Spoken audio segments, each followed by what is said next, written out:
ಖಾಸಗಿ ಪಿಜಿಯೊಂದರಲ್ಲಿ ಯುವತಿಯೊಬ್ಬಳ ಮೃತದೇಹ ನೇಣು ಬಿಗಿದ ಸ್ಥಿತಿಯಲ್ಲಿ ಪತ್ತೆಯಾಗಿರುವ ಘಟನೆ ಬಾಗಲಕೋಟೆಯಲ್ಲಿ ನಡೆದಿದೆ. ಸಾವಿಗೀಡಾದ ವಿದ್ಯಾರ್ಥಿನಿಯನ್ನ ಸೀಮಾ ರಾಠೋಡ್ ಎಂದು ಗುರುತಿಸಲಾಗಿದೆ. ನಗರದ ಪಿಯು ಕಾಲೇಜೊಂದರಲ್ಲಿ ಪ್ರಥಮ ವರ್ಷದ ಪಿಯುಸಿ ಓದುತ್ತಿದ್ದಳು ವಿದ್ಯಾರ್ಥಿನಿ.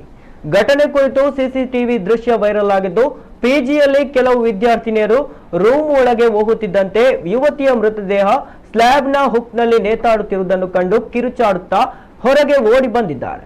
ಈ ವೇಳೆ ಸೆಕ್ಯೂರಿಟಿ ಗಾರ್ಡ್ ಓಡಿ ಹೋಗಿ ಆಕೆ ಇದ್ದ ರೂಮ್ಗೆ ಧಾವಿಸಿದ್ದಾರೆ.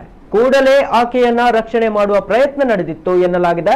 ಆದರೆ ಆಕೆ ಬದುಕುಳಿಯಲಿಲ್ಲ. ಮಗಳ ಸಾವಿನ ಬಗ್ಗೆ ಅನುಮಾನ ವ್ಯಕ್ತಪಡಿಸಿರುವ ಪೋಷಕರು ಸೂಕ್ತ ತನಿಖೆಗೆ ಆಗ್ರಹಿಸಿದ್ದಾರೆ.